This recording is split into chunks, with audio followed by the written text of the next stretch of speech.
The winter solstice was supposed to be the most sacred night of the year in the Northern Territories, a time of profound warmth, unbroken union, and the joyous celebration of fated bonds. Instead, it became the moment Lyra Mooncrest's entire world shattered.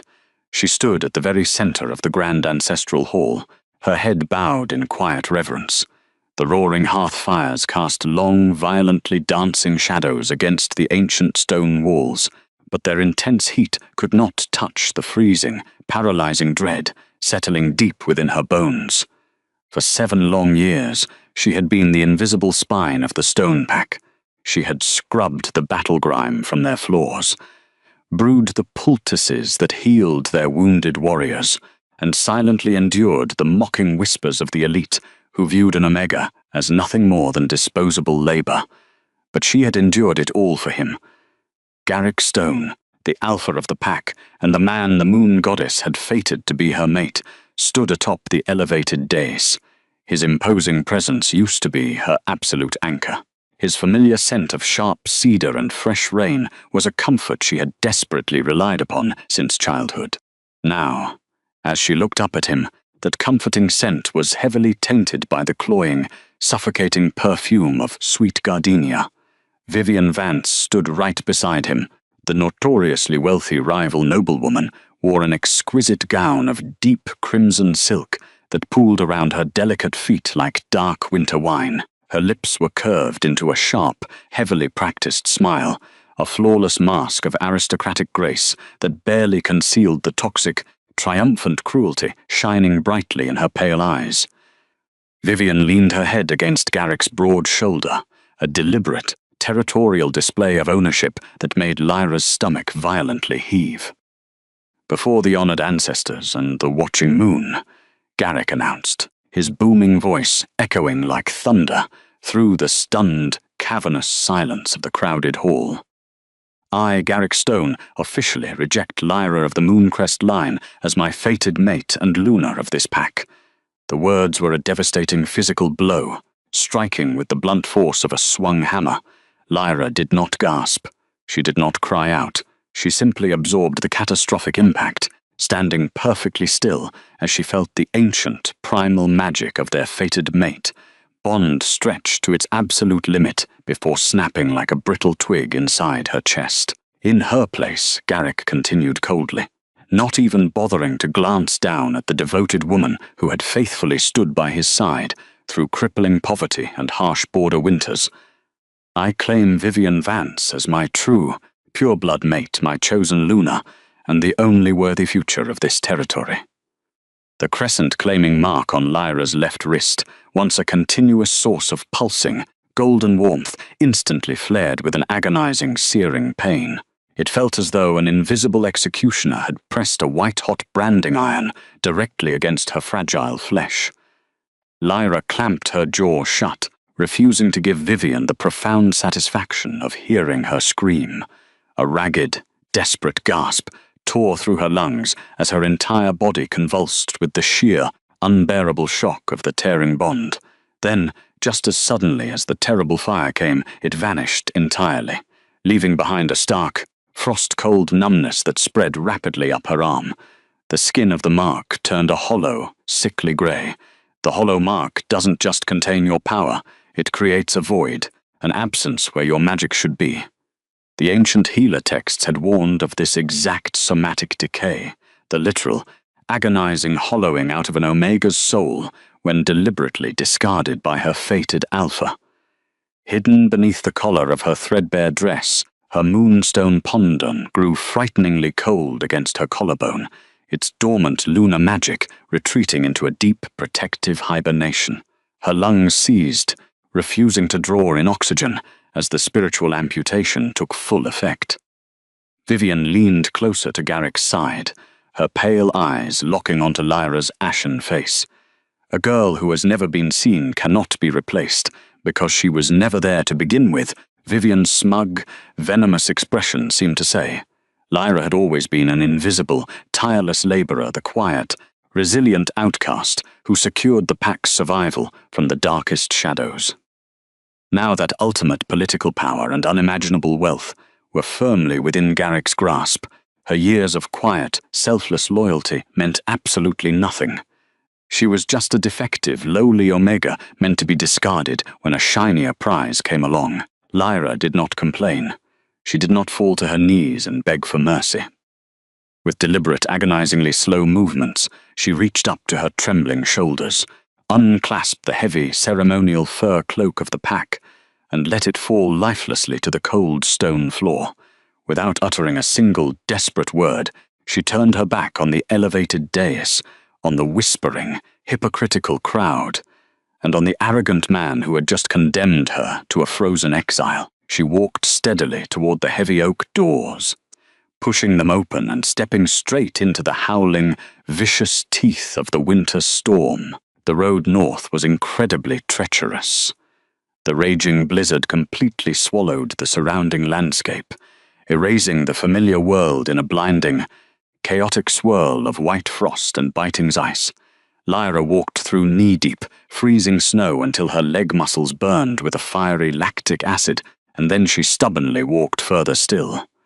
The brutal cold rapidly numbed her exposed skin, her trembling fingers and her pale face, but the external weather could not possibly touch the desolate, frozen wasteland spreading rapidly through her hollowed chest.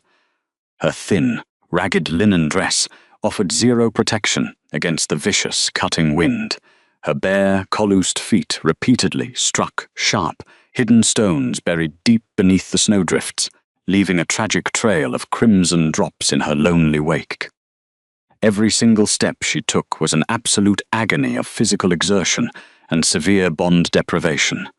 The severed fated bond was acting as a literal, fast-acting poison, a somatic rot that was methodically shutting down her internal organs one by one. She was fading rapidly into the storm, disappearing like a dying candle running completely out of wax. Hours slowly bled into a seemingly endless, punishing night. Her peripheral vision tunneled dangerously, the sharp edges of the forest blurring into a dark, smoky grey. She desperately needed shelter. She needed immediate, life-saving warmth, but a publicly exiled, rejected Omega possessed no safe harbor anywhere in the territories. Any neighboring pack border patrol would either kill her on sight for trespassing or drag her directly back to Garrick for a handsome bounty. There was only one place in the entire northern realm where no sensible wolf, and certainly no member of the Stone Pack, would ever dare approach. Ironfall Keep. It was the heavily fortified domain of Silas Vane, the Alpha King of Thornmere, commander of 10,000 lethal wolves, and a sovereign ruler whose very name was whispered only in terrified, hushed reverence.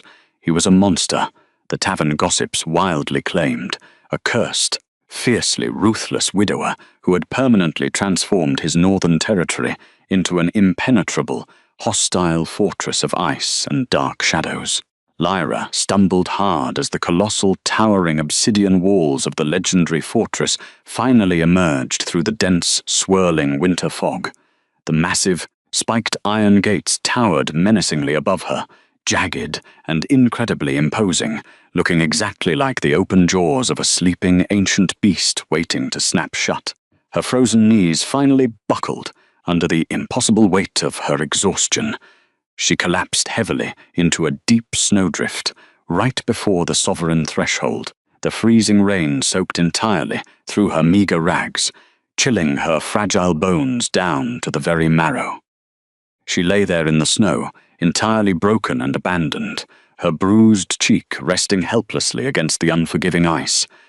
This was the definitive end.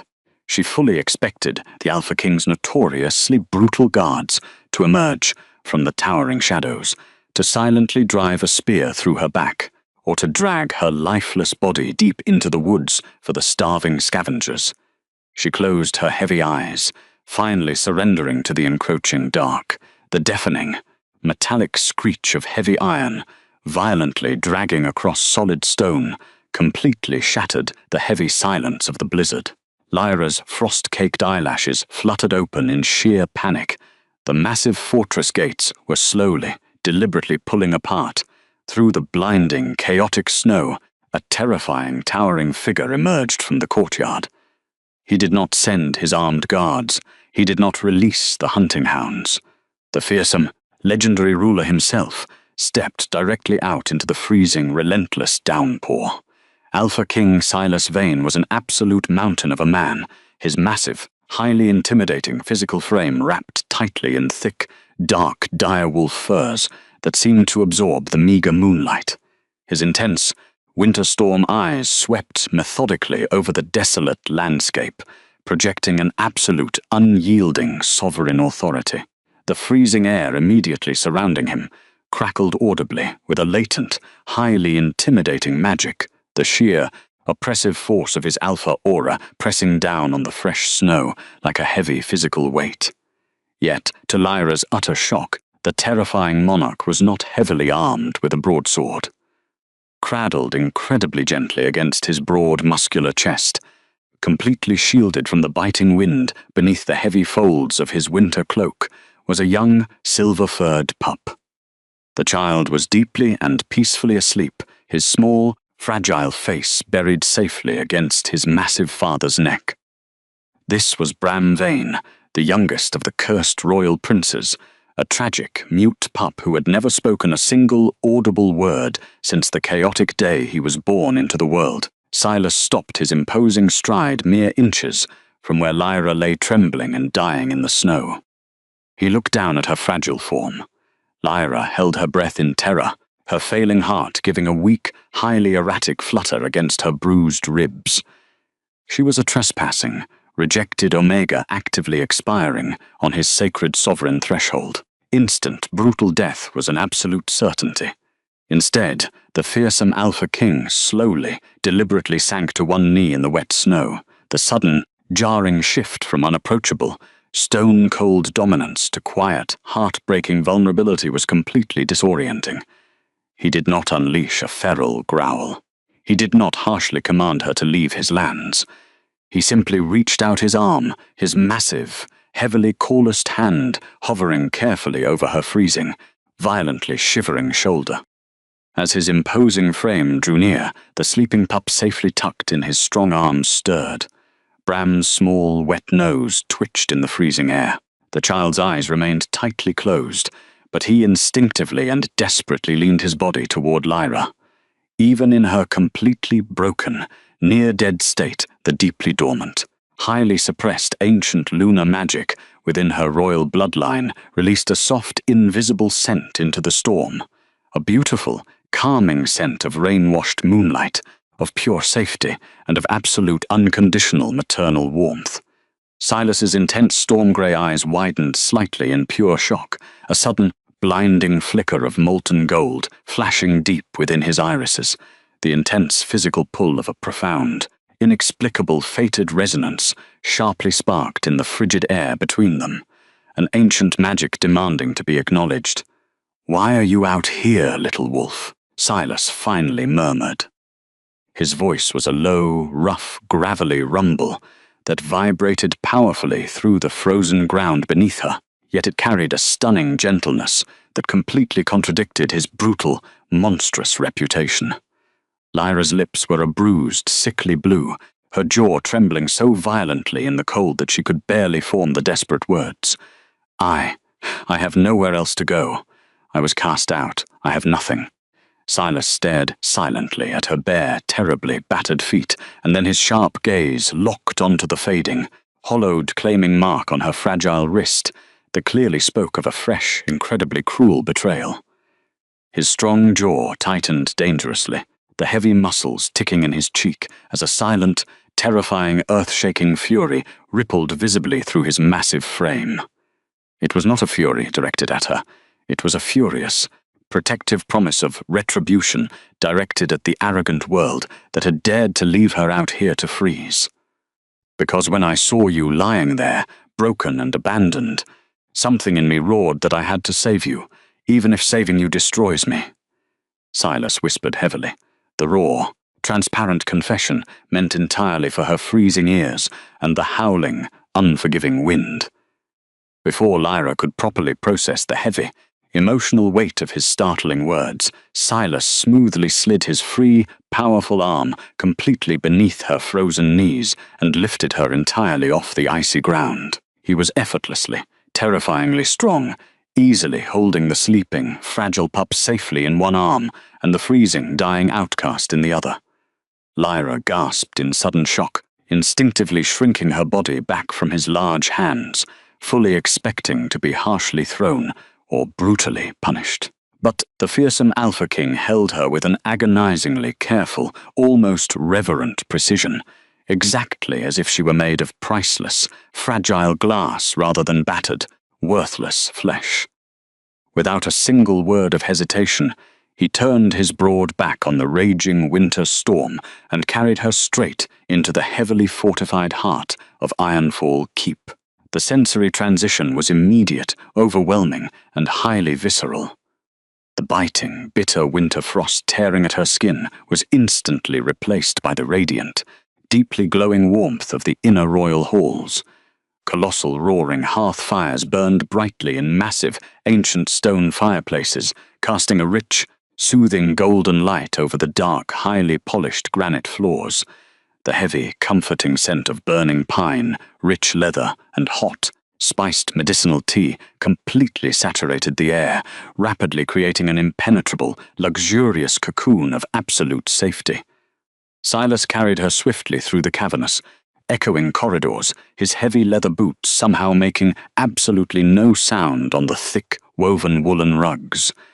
Several palace servants and royal guards stopped in their tracks, their eyes widening in utter, paralyzed shock at the impossible sight of their terrifying, unfeeling king carrying a freezing, ragged peasant Omega. Silas completely ignored every single one of them, his entire, intense focus locked solely on Lyra's fragile, shallow breathing. He brought her directly into a highly private, incredibly luxurious chamber, deep within the safest wing of the fortress, laying her down with utmost gentleness upon a massive, carved wooden bed draped heavily in thick, preheated furs. The sudden overwhelming envelopment of total warmth sent a sharp, painful, tingling sensation rushing through Lyra's deeply numbed limbs, the intense somatic shock of unexpected survival violently clashing with her still-hollowed mate bond. Bram, still cradled securely in Silas's strong arm, finally opened his large, expressive eyes. The mute pup stared intensely at Lyra with wide, glowing silver eyes. Without making a single sound, the young child reached out a tiny, trembling hand and tightly grasped the torn edge of her frozen, ragged dress, absolutely refusing to let her go.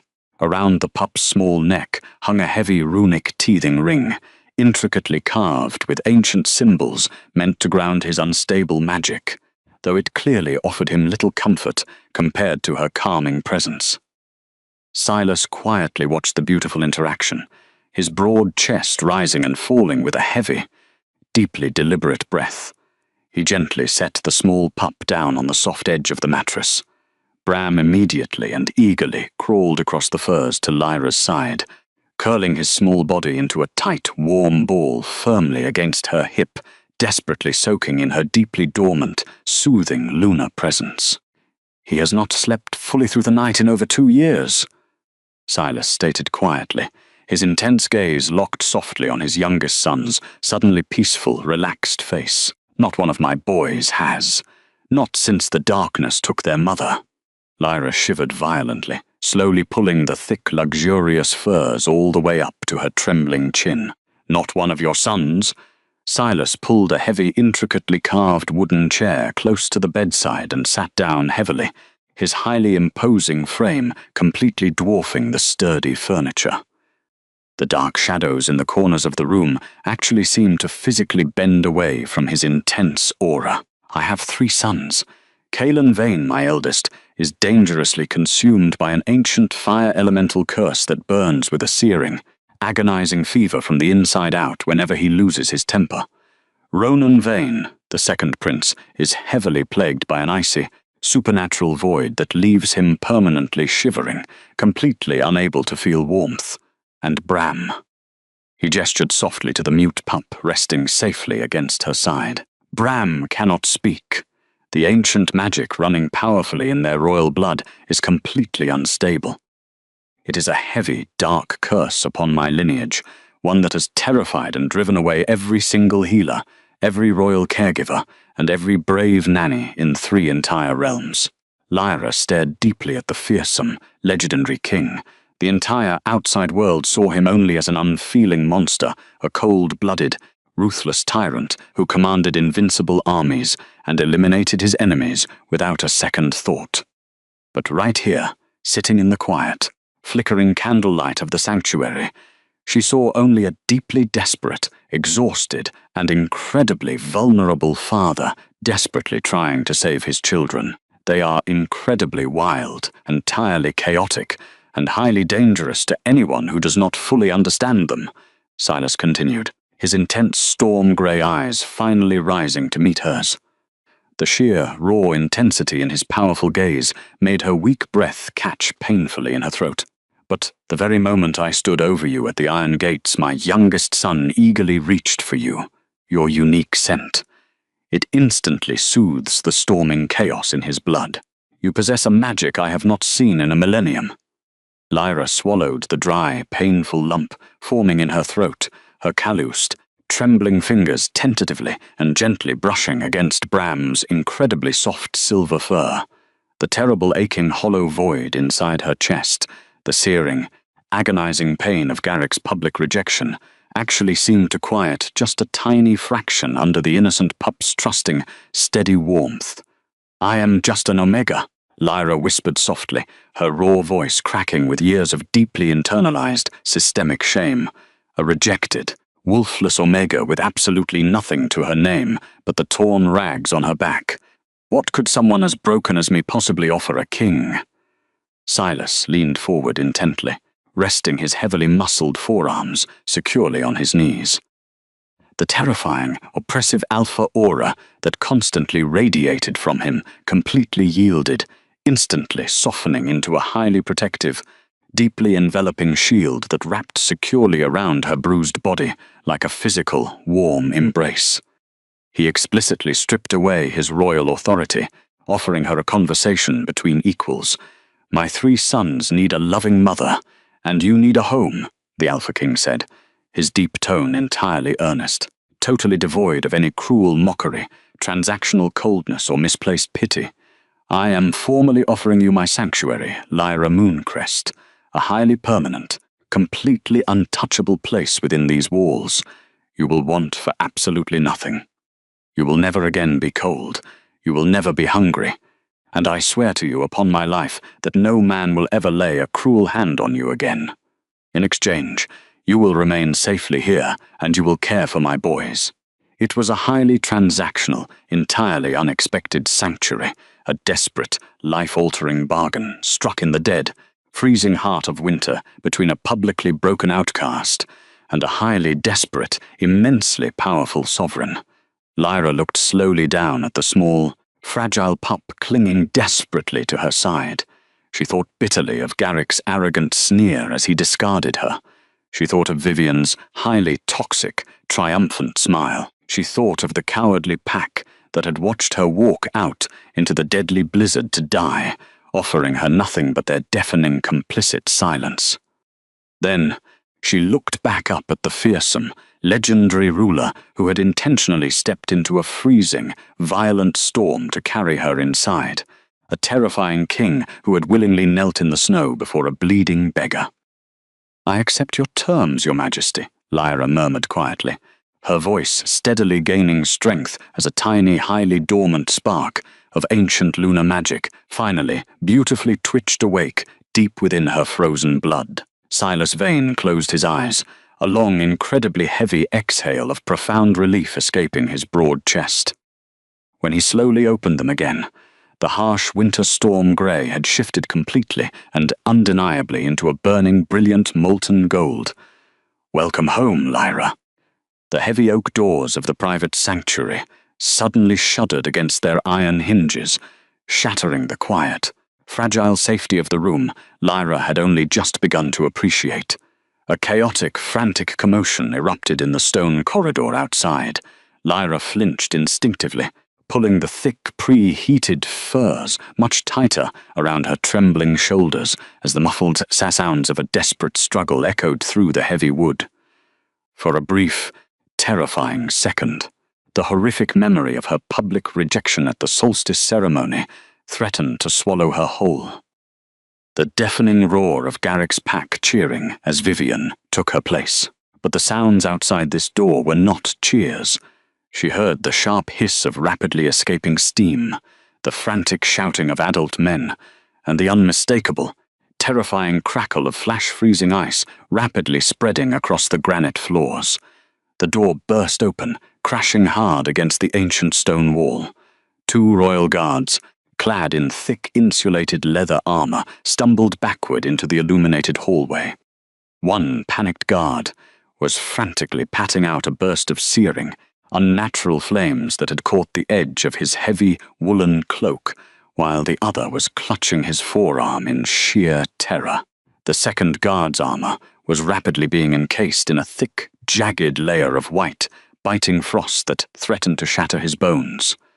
Through the open threshold, 2 small, fiercely snarling figures darted wildly into the luxurious chamber, completely escaping the desperate grasp of their heavily armed caretakers.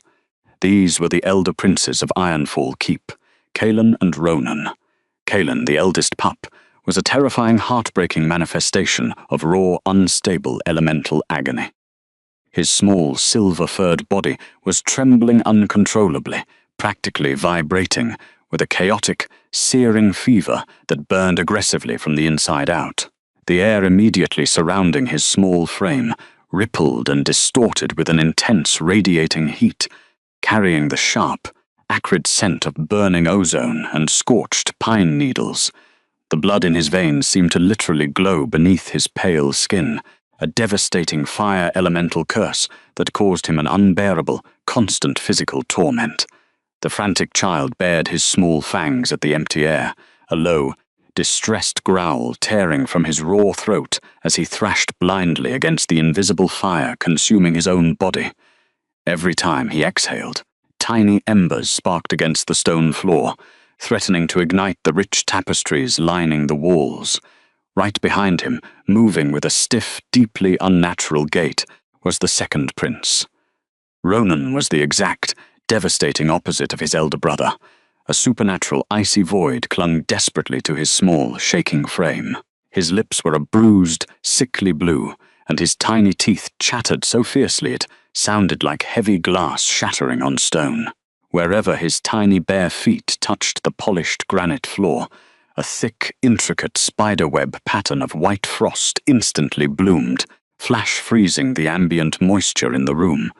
He was trapped in a permanent, agonizing state of supernatural winter, completely unable to feel even a fraction of the colossal hearth fires blazing just a few feet away. His silver eyes were wide with a silent, helpless terror that tore brutally at Lyra's bleeding heart. The 2 cursed children were completely feral, deeply terrified by the constant, unyielding torment of their own royal blood. They snapped viciously at the shadows, driven entirely by panicked, animalistic instinct. They had aggressively driven away every trained healer in the Northern Territories, leaving seasoned warriors bleeding or frostbitten. Every brave royal caregiver had eventually fled, in sheer terror of the burning flames and the biting frost, abandoning the pups to their agonizing isolation. But as the 2 chaotic boys stumbled further into the quiet sanctuary, their wildly darting eyes suddenly locked onto the massive wooden bed. More specifically, their glowing irises locked entirely onto the fragile, battered woman sitting upright among the thick furs. Lyra did not scream for the guards. She did not shrink back in fear or pull the blankets over her head. For 7 agonizing years, she had been told she was fundamentally defective. Garrick had whispered those exact, cruel words into her ear before dragging her to the altar to break their bond, loudly declaring her a wolfless, useless Omega whose mere existence was a heavy, shameful burden to his elite pack hierarchy. But as she looked at these 2 suffering, terrifyingly powerful children, She did not see dangerous monsters or cursed abominations. She saw the exact same profound, inescapable isolation that had methodically hollowed out her own soul. Bram, the youngest mute pup, was still curled safely and peacefully against her hip. He lifted his head from the mattress, his wide, glowing silver eyes blinking slowly at his frantic brothers, completely unaffected by the chaotic elemental storm raging in the center of the room. He let out a soft, encouraging huff, gently nudging his small, wet nose against Lyra's ribcage, as if silently asking her to help them. Slowly, deliberately pushing through the agonizing, hollow throb of the severed claiming mark on her left wrist, Lyra shifted her weight to the absolute edge of the mattress. She did not speak any commanding words. She simply opened her arms, exposing her vulnerable chest and throat to the two wild elemental beasts. "Come here," the gentle outcast murmured. Her voice was incredibly soft, a quiet, deeply soothing vibration that completely cut through the roaring crackle of the flames and the sharp snapping of the ice. It was a sound stripped of all fear, rooted entirely in a profound, unconditional empathy. Kalen hesitated abruptly, his small chest heaving with desperate, burning pants. His ancestral fire curse usually intensified whenever anyone approached him, feeding rapidly on the fear, panic, and adrenaline of the adults who tried to physically restrain him. But the fragile woman, sitting patiently before him, was not projecting a single ounce of fear. She was projecting an ancient, dormant maternal sanctuary, offering a quiet brilliance that completely baffled his feral instincts. Hidden deeply beneath the frayed collar of her ragged linen dress, the ancient moonstone pandan, resting against her collarbone, suddenly began to hum against her skin. It was not an explosive release of combat magic. It was a deeply quiet, beautifully profound awakening of a bloodline she had been ordered to hide her entire life. A faint, ethereal silver mist began to slowly seep from her pale fingertips, carrying the incredibly soothing, rain-washed scent of midnight dew and blooming night jasmine. It was the purest, most suppressed form of ancient lunar magic, a divine, calming energy that had been locked away in the dark for centuries, waiting for the exact moment it was truly needed. Kalen let out a high-pitched, incredibly broken whimper, completely unable to resist the desperate, biological pull of her soothing aura.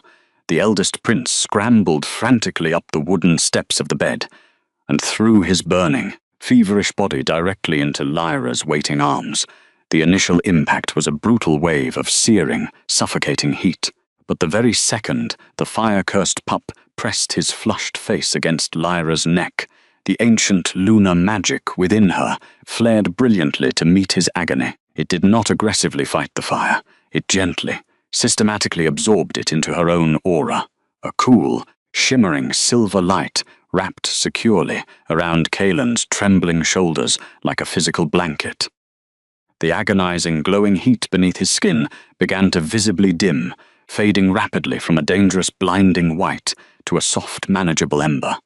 Kalen gasped loudly, a long, shuddering breath of absolute relief tearing from his small lungs as the searing pain in his veins finally, miraculously ceased. Seeing his brother suddenly go entirely limp and safe in the stranger's embrace, Ronan did not wait another second.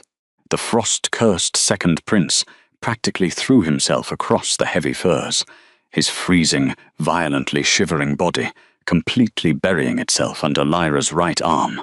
The supernatural void of his ice curse immediately tried to bite fiercely into Lyra's fragile flesh, sending a sharp, stinging numbness radiating entirely up her shoulder.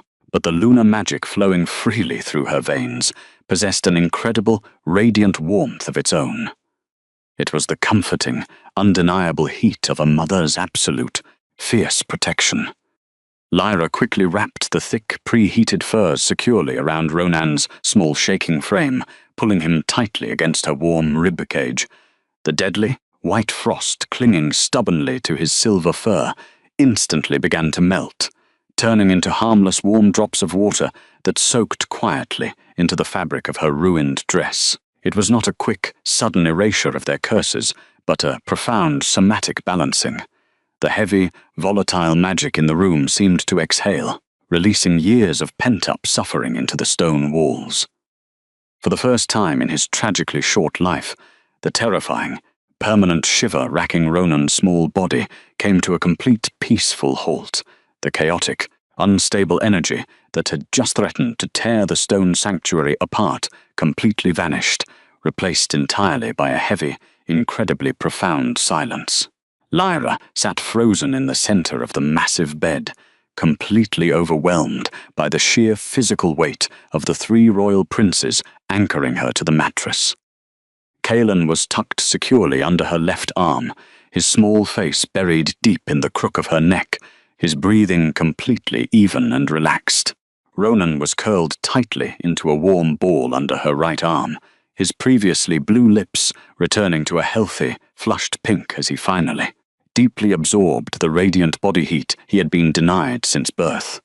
And Bram, the mute youngest, had firmly reclaimed his absolute spot, perfectly centered in her lap, his tiny paws still fiercely clutching the heavy runic teething ring as he drifted back into a completely undisturbed, restorative sleep. Lyra looked down at the three powerful, legendary heirs of Ironfall Keep, all sleeping entirely at peace in her arms. The hollow, sickly grey void on her left wrist still ached terribly with the fresh, brutal rot of her public rejection. She had been thrown away like garbage just hours ago, told in front of hundreds of people that she was entirely worthless, a defective Omega completely unfit to hold the title of a pack mother. Garrick had declared to the entire world that she had no value, abandoning her to die in the freezing storm so he could elevate Vivian Vance.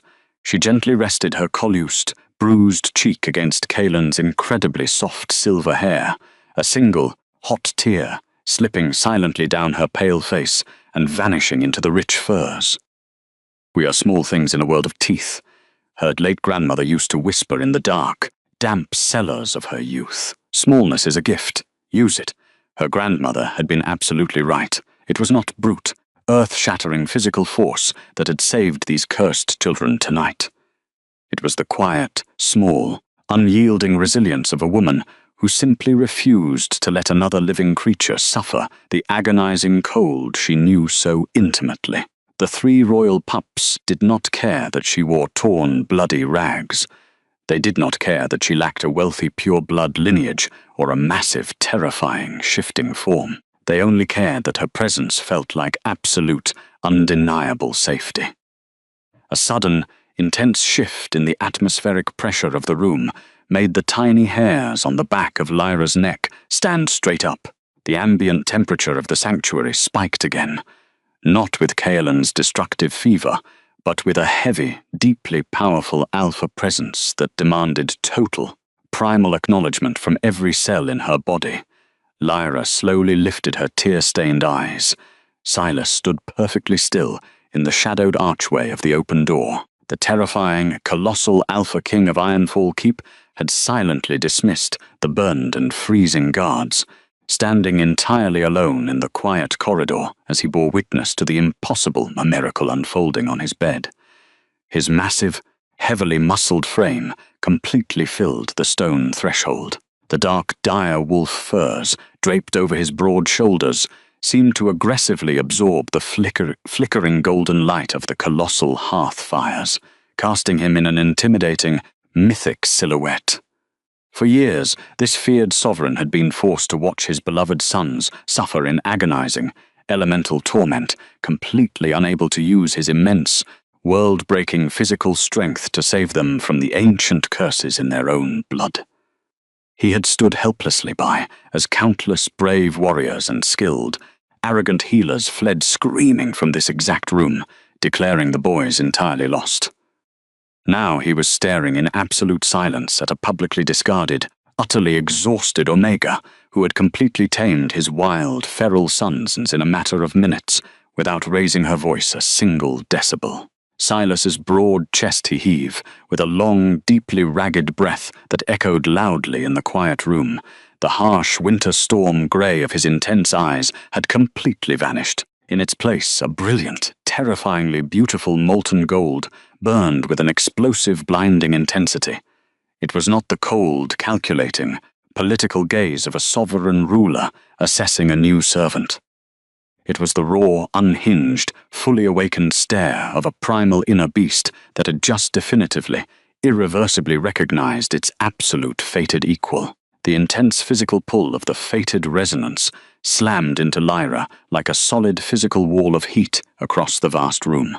The agonizing, hollow grey decay of the severed claiming mark on her wrist suddenly gave a sharp, entirely unexpected throb, not of the familiar, tearing pain, but of a deep, localized warmth. It was exactly as if the ancient magic within her soul, nearly murdered by her former mate's betrayal, was desperately reaching out across the stone room to directly answer the blazing, golden call of the massive king standing in the shadows. Silas took a slow, deliberate step into the sanctuary. He moved with a completely silent, predatory grace, his heavy, leather boots making absolutely no sound on the thick-woven rugs. As his imposing frame drew near the edge of the mattress, he did not project the terrifying, oppressive alpha aura that kept his 10,000 lethal soldiers in absolute, trembling line. He completely pulled back his dominance, intentionally stripping away his terrifying reputation to ensure he did not disturb the 3 sleeping pups or the fragile, incredible woman holding them together. Because monsters do not kneel to speak to children. Because monsters do not search for a year. Because monsters do not look at me the way you do. The frantic, terrified whispers of the tavern gossips echoed briefly in Lyra's mind as she watched him approach. But as she looked directly up into Silas's burning, golden eyes, she knew with absolute, undeniable certainty that the entire world was completely wrong about him. He was not a cold, unfeeling beast. He was a deeply protective, desperately loving father who would gladly burn the world to the ground to keep his family safe. Silas carefully lowered his massive frame, sitting heavily on the very edge of the thick mattress. His immense weight caused the heavy wooden frame to creak softly, shifting Lyra and the sleeping pups just slightly toward his immense radiating body heat. He did not immediately reach out to touch her. He clearly understood the brutal, somatic trauma she had just endured out in the blizzard, the severe physical violation of a publicly torn mate bond. Instead, he simply rested his large, heavily corloosed hands on his knees, leaning his broad chest forward until his golden eyes was perfectly at eye level with hers. Garrick had always demanded perfection, demanding a Luna who could project flawless strength and ruthless dominance over the stone pack. He had scoffed at her gentle hands, mocking the way she preferred tending the sick over parading in jewels alongside Vivian. But as Silas stared at her with those blazing, reverent golden eyes, she realized the devastating truth. Garrick's world was small and arrogant. Silas's world was vast, primal, and built on the very resilience she had been punished for possessing. They have brutally rejected every single person who has tried to approach them since the day they were born, Silas murmured. His voice was a low, gravelly rumble, a deeply soothing vibration that washed over her battered, exhausted senses like warm, honeyed wine. They bite, they burn, they freeze the very air in their lungs. They are considered a massive danger to themselves and everything around them, and yet... His glowing golden eyes dropped slowly to the peaceful, completely relaxed faces of his 3 sons, deeply buried and anchored in Lyra's gentle embrace, the cheer, overwhelming emotional relief radiating from his massive body was a tangible physical force that made the air in the room feel incredibly thick and heavy. And yet, Silas continued, his gaze slowly lifting back up to perfectly meet hers, completely stripping away any remaining emotional distance between them. You simply opened your arms, and the storm completely broke. They are not dangerous, Your Majesty, Lyra whispered quietly, fiercely adjusting the thick furs to ensure Ronan's small, shivering shoulders were fully covered and warm. Her maternal instinct, long denied and brutally suppressed by her former pack, roared to the surface with a fierce, protective clarity she had never felt before. They are just in deep, terrible pain. They simply needed a place where they did not have to constantly fight just to exist. Silas's strong jaw ticked visibly, the heavy muscles in his thick neck tightening as he fully absorbed her deeply earnest words. He knew exactly what she meant. She was not just talking about the cursed princes suffering in her lap. She was talking entirely about herself. "Then they have finally found it," the Alpha King replied flatly, his deep tone carrying the heavy, unbreakable weight of a sovereign vow. His massive hand slowly, carefully lifted from his knee. He did not cross the boundary to touch her bare skin, but his large, calloused fingers gently brushed against the torn, frayed edge of her ruined linen sleeve. The incredibly brief, fleeting contact sent a sudden, intense spark of pure, glowing, golden heat racing directly up Lyra's numbed arm, aggressively chasing away the lingering, bitter frost of her long exile. "And so have you, Lyra Mooncrest?" Silas swore deeply into the quiet room, his molten golden eyes locking onto her weary soul with a fierce, absolute certainty that left absolutely zero room for doubt. "You will never have to fight to exist in this keep. No one will ever cast you out into the cold again. That is my absolute word as your king, and it is my sacred vow as the father of these boys." The deep, somatic resonance of his absolute promise settled heavily and perfectly into the hollow void of her chest, filling the empty space with a glowing, steady warmth. For the first time since the devastating betrayal at the solstice ceremony, Lyra closed her heavy eyes, took a deep, full breath of the rich pine and leather-scented air, and let herself truly believe that she was finally, undeniably safe. The hours slipped by in a profound, uninterrupted silence that Ironfall Keep had not known in years. Deep within the heavily fortified sanctuary, the colossal hearth fires crackled and hissed, casting long, soothing shadows of dancing gold across the ancient granite walls. Lyra sat motionless against the heavy wooden headboard, her exhausted muscles screaming in silent protest. The three royal princes remained firmly anchored to her lap and sides. Kaelin's breathing was a steady, warm rhythm, devoid of the searing, agonizing fire that had previously consumed him.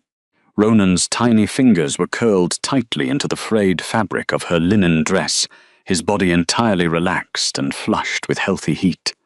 Bram remained as a small, silver-furred weight against her hip, his small hand still clutching his wooden runic teething ring, as he occasionally let out a soft, contented sigh in his sleep. Her arms were growing numb from the sheer physical weight of the sleeping pups, a dull, throbbing ache spreading rapidly across her bruised shoulders. Yet, she refused to shift even a single inch. For 7 years, she had been treated as entirely disposable, a defective burden to be cast aside by her own pack. Now, holding these incredibly powerful legendary heirs, she felt a profound sense of purpose blooming in the hollowed space of her chest. A sudden, gentle shifting of the mattress pulled her from her quiet reflections. Silas, who had remained perfectly still on the edge of the bed for nearly an hour, slowly leaned forward. The colossal Alpha King moved with an impossible, predatory grace, his massive, heavily muscled arms reaching carefully toward her. Lyra flinched instinctively, her breath catching sharply in her raw throat. Silas immediately froze. He did not push forward. He did not demand her compliance. He simply held his large, calloused hands perfectly still in the air, allowing her terrified, racing heart to settle. The burning, molten gold of his intense eyes softened into a deeply apologetic, patient gaze. "You are going to tear the remaining muscles in your back if you stay in that rigid position, little wolf," the fearsome sovereign murmured. His rough, gravelly voice was a low, soothing vibration that bypassed her defensive instincts, wrapping around her battered senses like a warm, heavy blanket. "Allow me to move them. They will not wake, not while your scent is actively anchoring them." Lyra swallowed hard, a tiny hesitant nod escaping her trembling chin. With a careful, reverent precision, Silas reached down and gently scooped Kaelin into one massive arm, supporting the elder prince's head. He carefully lifted Ronan with his other arm, moving the two boys to the center of the wide, luxurious mattress. He quickly pulled the thick, preheated furs into a deep, highly secure nest, placing the sleeping brothers safely inside. Finally, he lifted the mute pup, Bram, and tucked him securely between his siblings. The three boys immediately gravitated toward each other, their small hands tangling together in the warm furs as they continued to sleep peacefully. Lyra let out a long, shuddering breath, her cramped, aching arms falling limply to her sides. "Come to the hearth," Silas instructed softly, rising to his towering height. He did not wait for her to answer, simply turning his broad back and walking toward the roaring fire. He understood exactly what she needed. She needed space. She needed to be allowed to move on her own terms, without the suffocating, forceful commands she had endured her entire life under Garrick's toxic rule. Slowly, wincing as the deep bruises on her freezing knees protested the sudden movement, Lyra slid off the edge of the bed. Her battered feet touched the thick woven rug, the soft wool offering an immediate, comforting relief to her torn skin. She wrapped the edges of her ruined, threadbare dress tightly around her shivering shoulders and walked quietly toward the massive stone fireplace.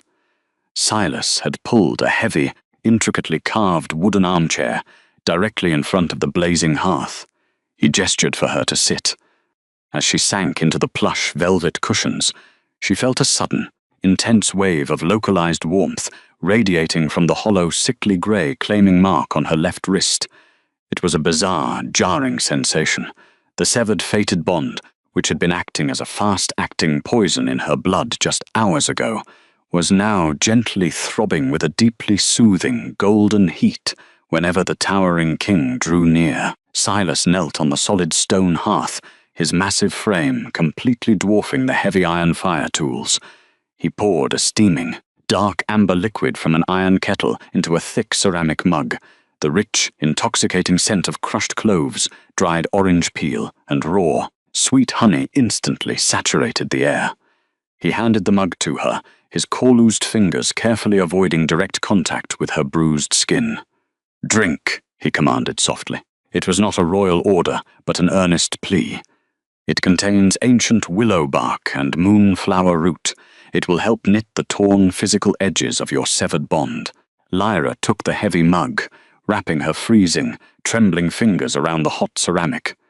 The intense heat soaked directly into her frostbitten palms, sending a sharp, painful tingle up her arms that slowly dissolved into a profound, aching relief. She took a small, cautious sip. The hot, spiced liquid slid down her raw throat, instantly chasing away the lingering, bitter frost that had settled deep in her lungs during the blizzard.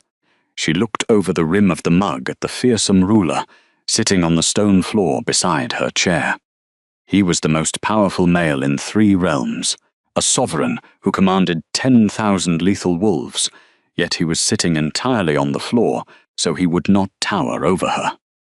No woman lasted a night with him, they had whispered, but one woman did. One woman lasted a lifetime. She remembered the terrifying stories of the Beast of the North, a cursed, ruthless monster who had transformed his territory into a hostile, impenetrable fortress of ice. Those terrifying rumors were the only things keeping the arrogant southern packs from attempting to cross his borders. "They say you are a monster," Lyra whispered quietly, the highly dangerous words slipping past her lips before her exhausted mind could stop them. Silas did not flinch. He did not growl in offense. A dark, incredibly heavy shadow passed briefly over his intense, storm-grey eyes. He stared into the roaring, dancing flames of the hearth, his strong jaw tightening visibly. "They say many things," the Alpha King replied flatly, his deep voice carrying the immense, crushing weight of a decade of solitary ruling. "They say the Vane bloodline is fundamentally cursed. They say, my sons are dangerous abominations, who should have been put to the sword, the moment the elemental magic began to tear them apart from the inside out." He slowly turned his head, his piercing gaze locking completely onto her pale face. The raw intensity of his vulnerability was staggering. "Let them call me a monster," Silas murmured fiercely, the heavy muscles in his thick neck straining as he spoke. "Let them tremble at my borders. Let them believe I am a ruthless, unfeeling beast. I will gladly wear the absolute villainy of the entire world, if it means keeping my children safe from the cowards who wish to destroy them. Because when I saw you lying there in the snow, broken and abandoned, something in me roared that I had to save you, even if saving you destroyed me." Lyra's breath hitched painfully in her chest. For 7 years, Garrick had desperately craved the pack's approval. Her former mate had constantly bent to the political whims of the elite elders, ultimately discarding her entirely just to secure the wealth and public admiration of Vivian Vance.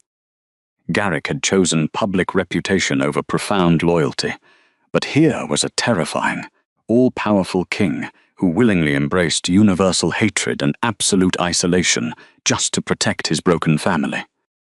"The darkness took their mother," Silas continued, his voice dropping to a low, agonizing rumble, "an ancient, blood-borne illness that the finest healers in the realm could not cure. When she passed, the unstable elemental magic within my boys completely fractured. I have spent 2 agonizing years watching my eldest son burn alive in his own skin, watching my second son freeze to the bone, and listening to the absolute, deafening silence of my youngest. I am a king who can level entire mountains and command armies, yet I was powerless to save the only things that mattered." He leaned slightly closer, the glowing, molten gold slowly bleeding back into his irises as he looked deeply into her tear-stained eyes. "Until I looked down at the iron gates tonight," Silas whispered, his tone entirely stripped of its sovereign authority, leaving only a desperate, incredibly sincere man. "And I saw a bleeding, broken Omega who smelled of pure, rain-washed moonlight. A woman who possessed the exact, deeply suppressed ancient magic my sons have been screaming for." The somatic resonance of his profound words struck Lyra like a physical blow. The hollow dead grey mark on her left wrist flared again, not with pain, but with a sudden, radiant spark of bright golden light that briefly illuminated her pale skin. The ancient lunar magic within her bloodline, violently rejected by her former pack, was actively, beautifully binding itself to the desperate, protective warmth of the Alpha King. "I am not a savior," Lyra murmured, her voice trembling as she stared down at her collused, scarred hands. "I am just small. I am invisible." "You are exactly what this keep has prayed for," Silas corrected her fiercely, his massive hand finally reaching out. He did not touch her skin, but his fingers gently brushed against the warm ceramic mug in her hands, his thumb resting a millimeter away from hers. The intense, crackling heat of his alpha aura completely enveloped her, a fiercely protective barrier against the cold world outside. "You are visible to me, Lyra Mooncrest, and you will never be small in this kingdom." That quiet, desperate night became the foundation of a new life. As the brutal winter blizzard slowly faded into the biting, resilient cold of the northern spring, 3 entire months slipped by, white within the heavy stone walls of Ironfall Keep. It was a period of profound, deeply guarded healing. The fortress, once a place of suffocating despair and agonizing elemental chaos, began to genuinely thrive under the steady presence of the rejected Omega.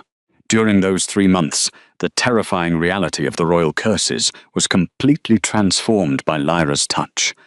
It did not happen all at once, but in quiet, hard-earned moments of connection. The ancient lunar magic, dormant within her blood for a lifetime, rose beautifully to meet the desperate needs of the young princes. Kaelin's fire curse was the first to fully stabilize. During her 3rd week in the keep, the eldest prince suffered a catastrophic fever. His skin blistered with raw, elemental heat, the bedsheets literally smoking beneath his small body. The royal healers had panicked, backing away from the lethal heat. Lyra had pushed past the terrified guards. "I am right here, Kaelin," she whispered softly, laying her bare hands directly over his violently burning chest. "Just let the fire go." Instead of burning her flesh, a cool, radiant silver light poured from her palms. The suppressed lunar magic acted as a perfect, soothing vessel, drawing the erratic fire out of his blood and replacing it with a calming, midnight stillness. Kalen collapsed weakly against her shoulder, his voice a raspy, exhausted breath. "It doesn't hurt anymore," he wept. "You made it stop." Ronan's healing required a different kind of devotion. The second prince was plagued by an ice curse that turned his lips blue and left frost clinging to his eyelashes.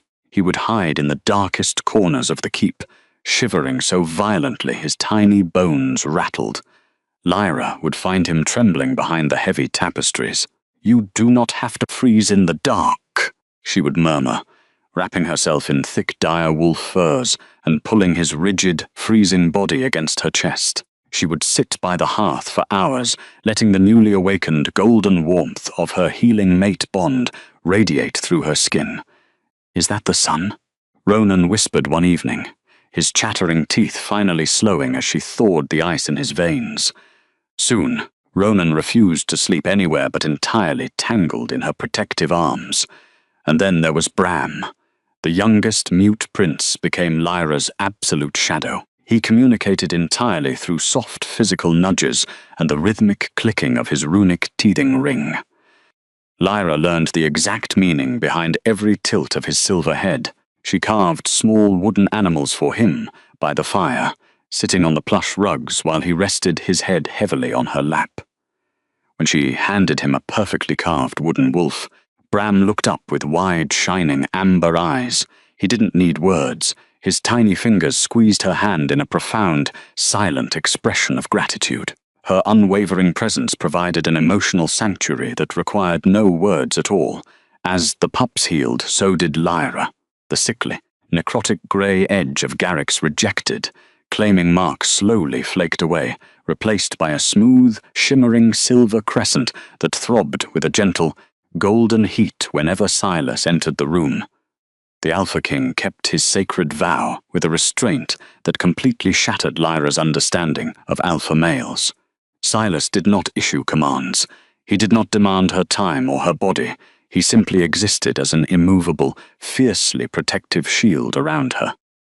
He would spend his evenings sitting across from her at the hearth, reading ancient tomes while the pups slept in a tangled pile between them. His molten gold eyes would often track the graceful movements of her hands, filled with a deep, reverent awe.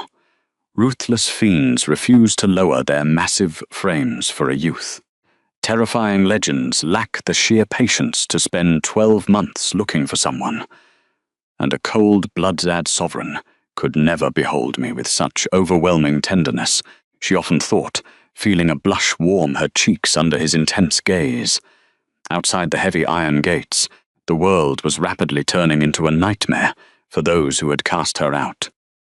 Whispers and urgent messages from southern border patrols brought terrifying news. The Stone Pack lands were dying.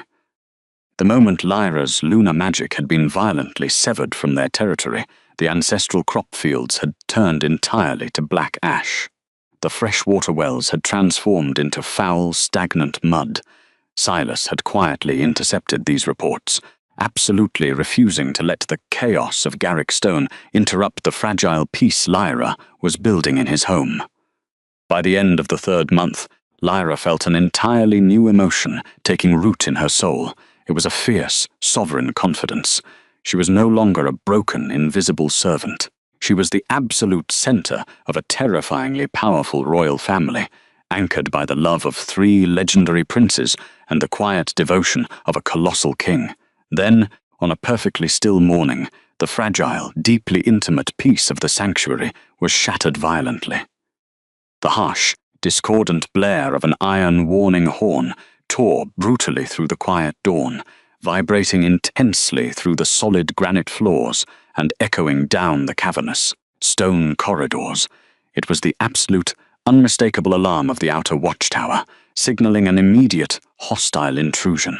The deafening sound caused the 3 sleeping princes to jerk awake, but they did not cower in fear. They did not cry out. The moment the sharp scent of Lyra's sudden panic filled the room, a fierce, ancient instinct awakened within the royal heirs. In a synchronized flash of raw elemental magic, their small bodies contorted, bones cracked and reshaped with fluid, predatory grace. Within a single breath, the three young boys shifted into their juvenile, fiercely protective wolf forms. Kaelan stood as a heavily muscled dark wolf, his fur actively smoking with contained embers. Ronan shifted into a stark white wolf, a chilling, protective frost radiating visibly from his bared fangs. Bram, the youngest, became a swift, silver-furred pup, immediately placing his small body directly over Lyra's bare feet. They formed an impenetrable, snarling wall of fangs and elemental magic between their surrogate mother and the heavy oak door. Silas's demeanor shifted with a terrifying, instantaneous speed. The gentle, vulnerable father completely vanished, instantly replaced by the fearsome Alpha King of Ironfall Keep. His massive frame shot upward from the hearth, his broad shoulders squaring as his storm-grey eyes hardened into chips of pure, unbreakable ice. The intense, oppressive weight of his lethal aura slammed down on the room like a physical avalanche. A frantic, heavy knock hammered against the thick oak door. "Enter," Silas commanded, his voice a lethal, booming crack of thunder. The door swung open to reveal the captain of the Royal Guard. The seasoned warrior was heavily armored, his breath plumbing in the cold air that rushed in from the hallway.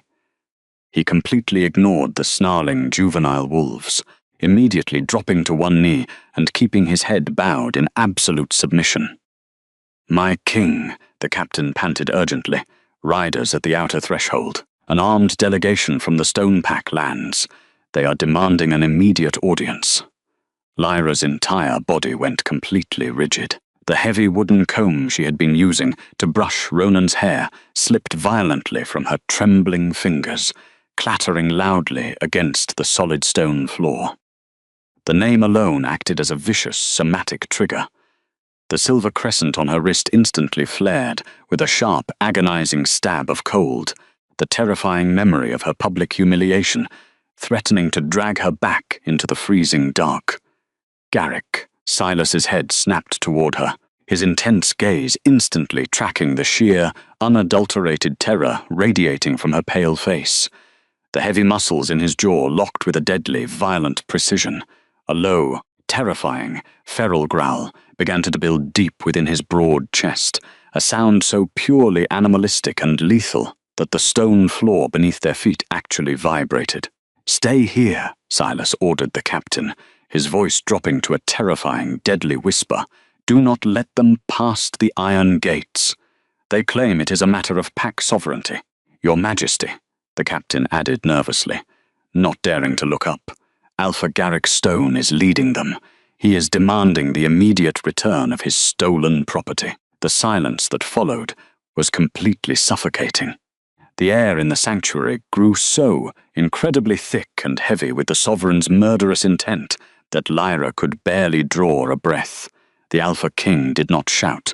He did not explode into a chaotic rage. His anger was a cold, highly focused, incredibly lethal weapon, honed perfectly by years of brutal warfare. "Stolen property," Silas repeated, the words tasting like absolute poison on his tongue. He turned slowly to Lyra.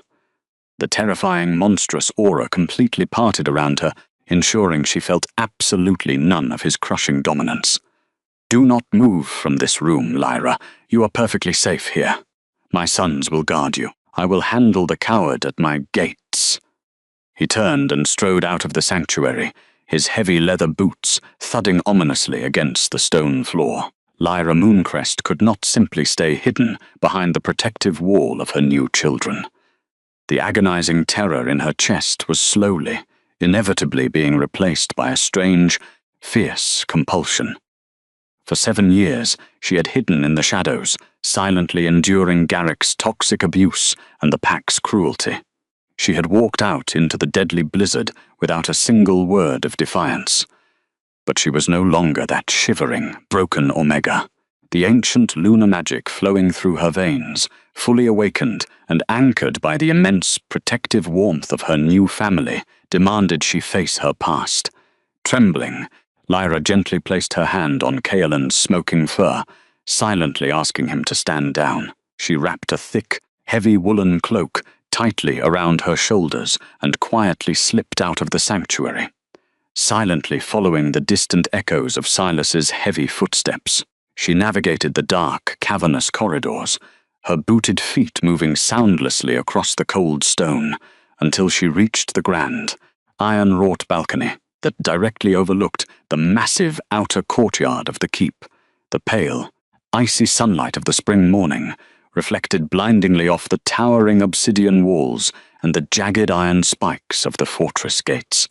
Down below, standing entirely on the thawing, muddy expanse beyond the heavy iron threshold, was Garrick Stone. Lyra's breath caught sharply in her throat as she peered through the iron balustrade. The arrogant, pristine alpha, who had proudly stood on the dais 3 months ago, looked completely and utterly unraveled. Garrick's usually immaculate, high-status silver armor was covered in thick, freezing mud. His direwolf mount was heavily lathered and trembling with sheer exhaustion. Beside him, clutching a heavy fur cloak around her delicate, shivering frame, was Vivian Vance.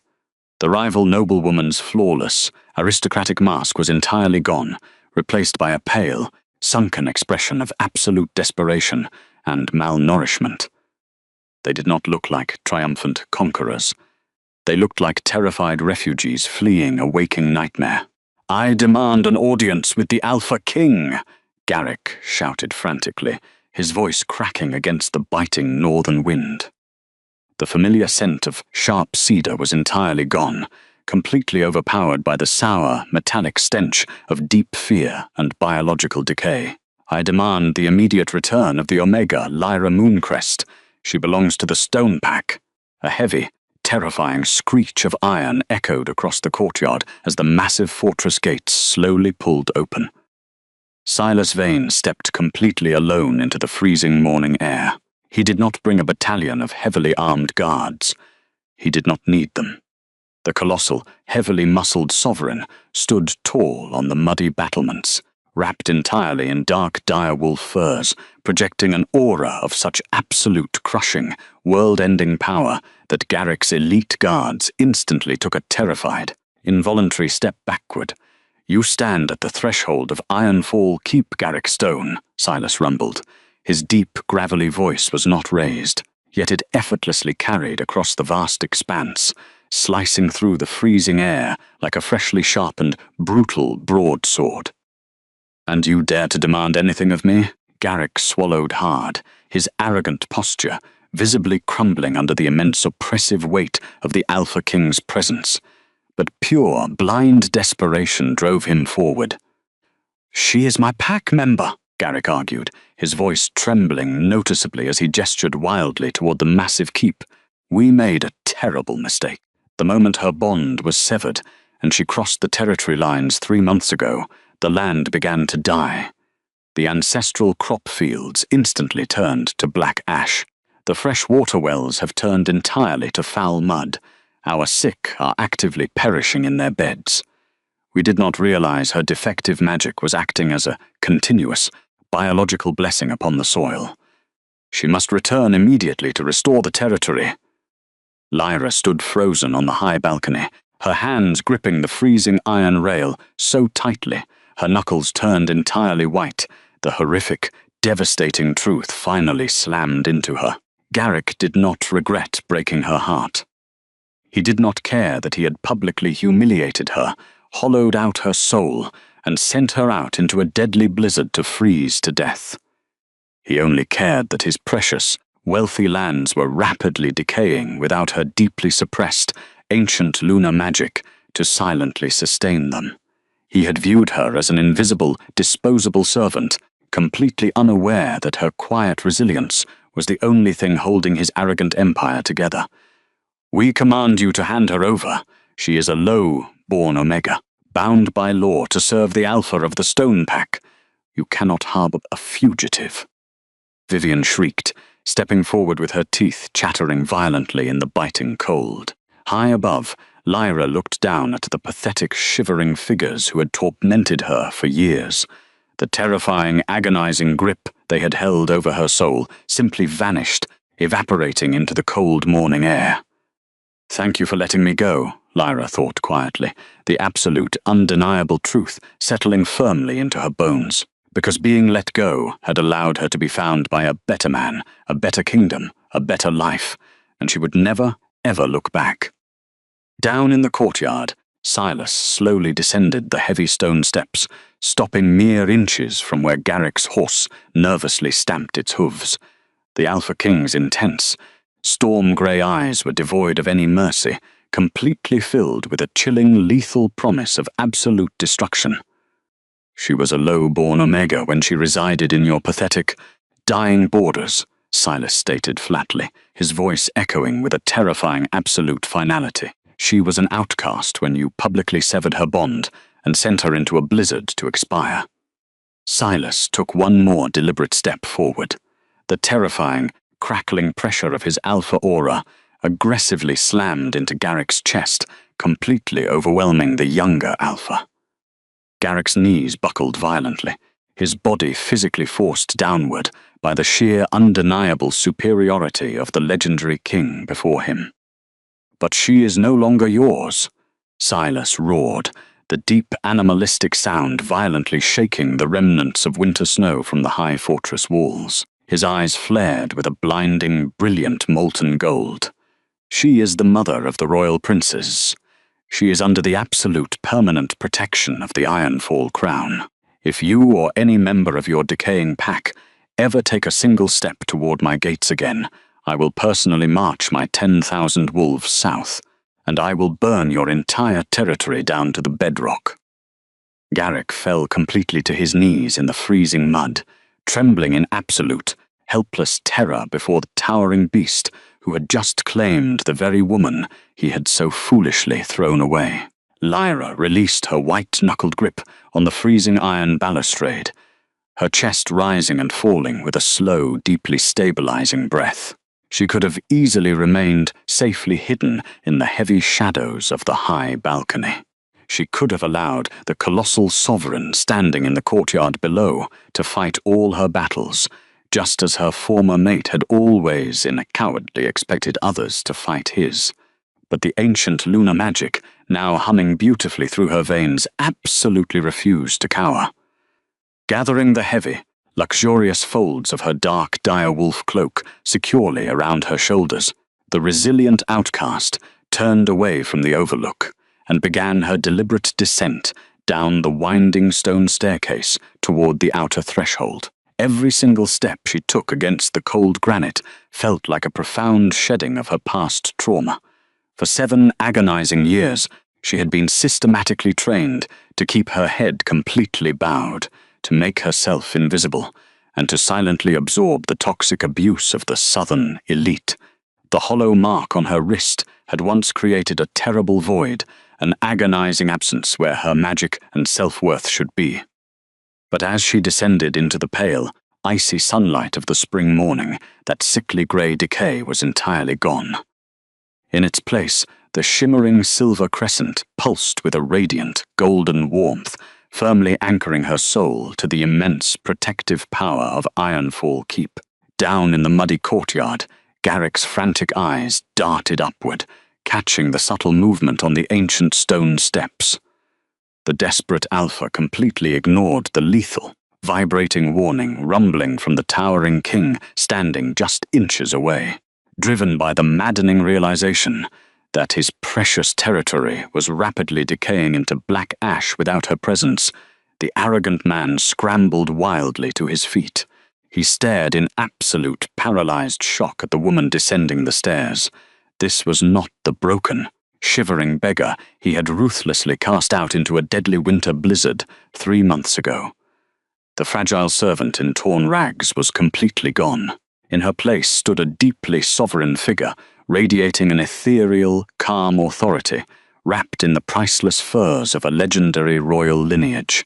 A girl who has never been seen cannot be replaced, because she was never there to begin with. Vivian had once silently mocked her.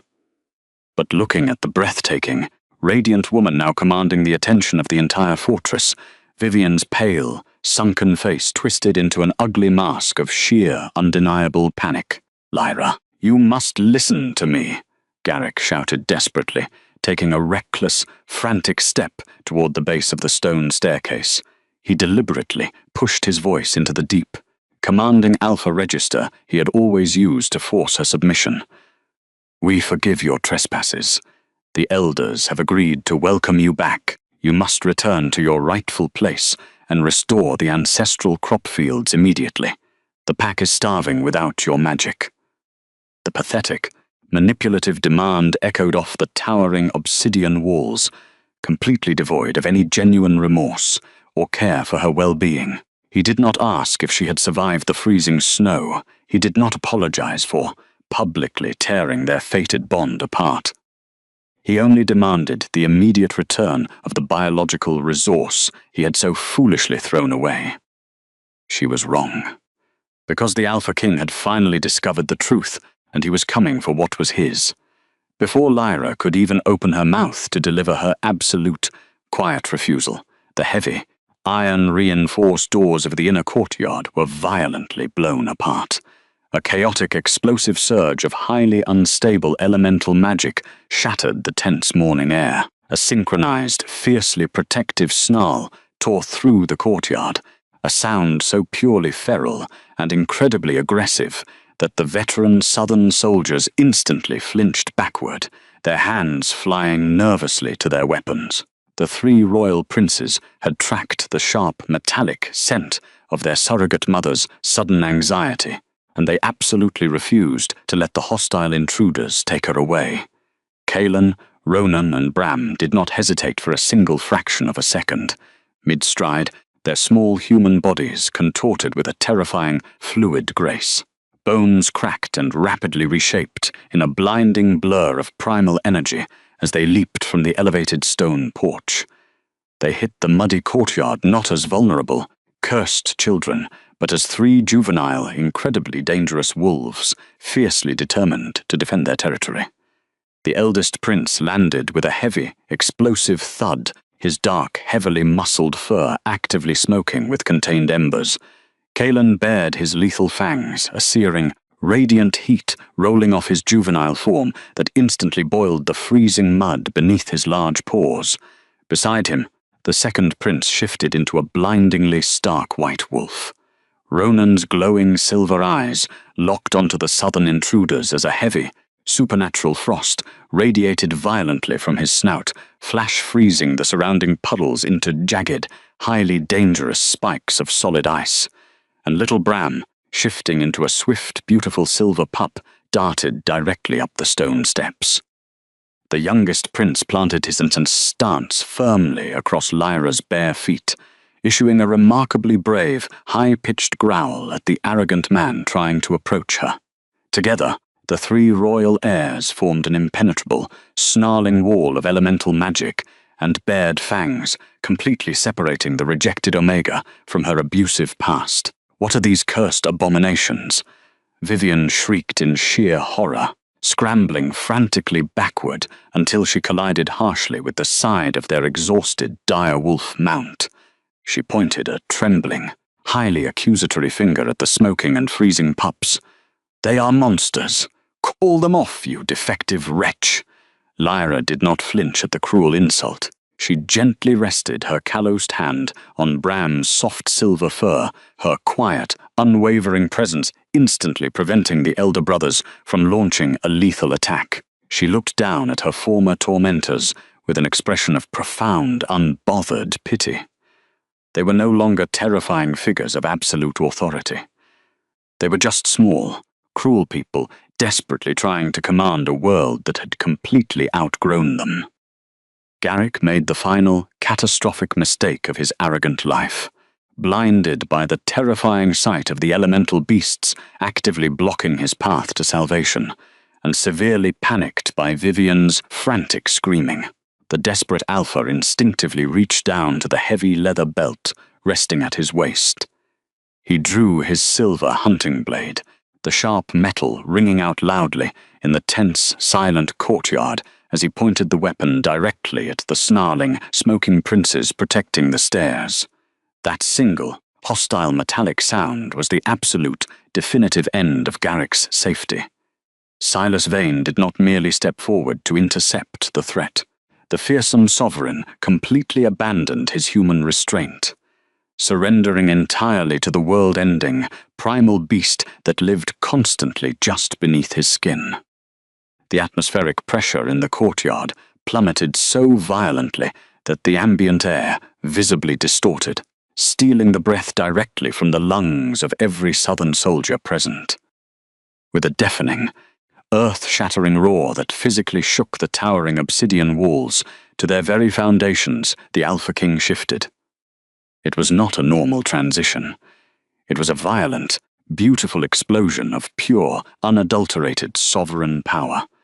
Black shadows actively swirled and condensed around his massive frame as bone and muscle expanded to impossible, mythic proportions. When the dark, swirling mist finally cleared, a colossal, terrifying direwolf, the size of a fully grown draft horse, stood upon the frozen mud. His fur was the exact color of a starless midnight, thick and bristling with lethal intent. His massive, razor-sharp fangs gleamed menacingly in the pale light, and his eyes burned with an explosive, blinding molten gold that promised nothing but absolute, agonizing destruction. Instead, it became the moment Garrick Stone's entire world shattered. The colossal beast did not even bother to use his lethal jaws. Moving with a speed that completely defied his massive size, the monstrous wolf lunged forward and slammed one massive, heavy paw directly into the center of the younger Alpha's armored chest.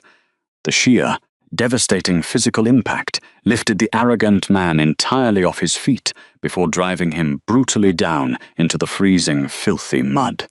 The heavy silver breastplate Garrick wore buckled and cracked loudly under the impossible weight of the Alpha King. His silver hunting blade was instantly shattered into useless, jagged fragments, scattering across the frozen ground. The immense, oppressive weight of the sovereign's alpha aura slammed down on the courtyard like a physical avalanche, forcing every single member of the Southern delegation to drop immediately to their knees in absolute, helpless terror. Vivian collapsed entirely into the dirt, weeping hysterically and covering her head with her trembling hands, her pristine crimson gown completely ruined by the stagnant water. The elite guards, who had once mocked Lyra in the grand ancestral hall, were now pressing their faces firmly into the mud, absolutely paralyzed by the suffocating, primal fear radiating from the legendary monster pinning their leader to the earth. The colossal black wolf leaned his massive, terrifying head down until his burning golden eyes were mere inches from Garrick's terrified, blooded face. A low, vibrating growl rumbled deep within the beast's massive chest, a sound that communicated a crystal-clear, undeniable promise. If the pathetic man beneath his paw even twitched a single muscle toward the stone stairs, his life would be instantly and permanently extinguished.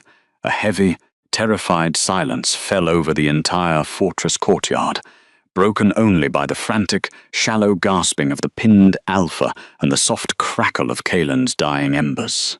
The Ironfall Royal Guard stood perfectly still at their posts, their hands resting securely on their broadswords, fully expecting their fearsome king to tear the intruder's throat out. But then, the quiet rustle of heavy dire-wolf fur broke the deadly tension. Lyra slowly bypassed the protective wall of her juvenile pups. She walked down the final remaining stone steps, her booted feet stepping calmly onto the frozen mud. She did not show a single ounce of fear as she approached the colossal, world-ending monster currently crushing her former abuser into the dirt. She moved with the quiet, undeniable grace of a woman who completely understood the exact nature of the beast before her. She stopped right beside the massive black wolf. Reaching out her scarred, calloused hand, she gently laid her palm completely flat against the thick, bristling fur of his heavily muscled shoulder.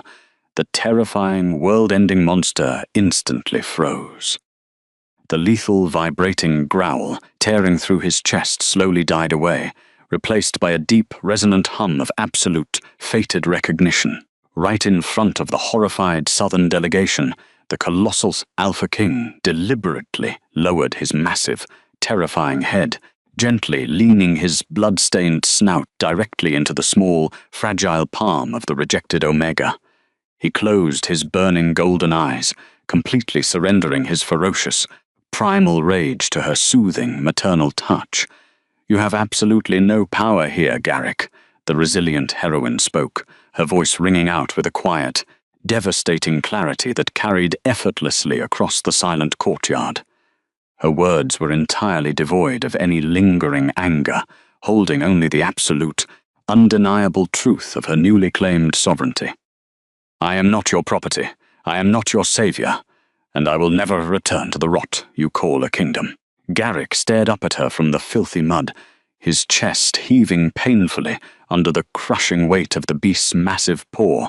The profound, inescapable reality of his colossal failure finally settled entirely into his arrogant bones.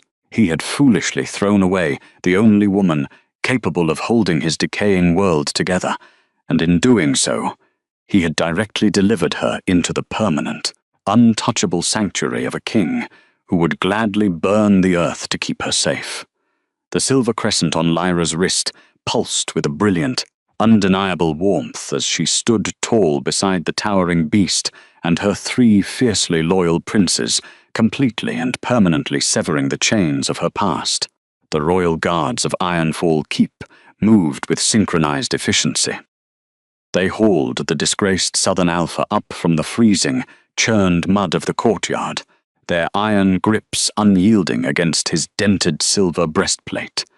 Garrick Stone, a man who had spent his life demanding absolute subservience from those he deemed inferior, was now marched through the towering, jagged threshold of the fortress like a common trespasser. Directly behind him, Vivian Vance stumbled blindly over the uneven cobblestones. Her pristine, deep crimson gown, once a calculated symbol of her aristocratic wealth, was heavily soaked in stagnant water and filthy slush. She wept, her frantic high-pitched sobs echoing against the towering obsidian walls, but not a single Ironfall soldier blinked in her direction. They were marched into the grand ancestral hall, the sensory transition from the biting, chaotic northern wind to the heavily insulated, intimidating heart of the keep was absolute. Colossal hearth fires roared within massive stone fireplaces, casting long, violently dancing shadows of brilliant gold across the polished granite floors.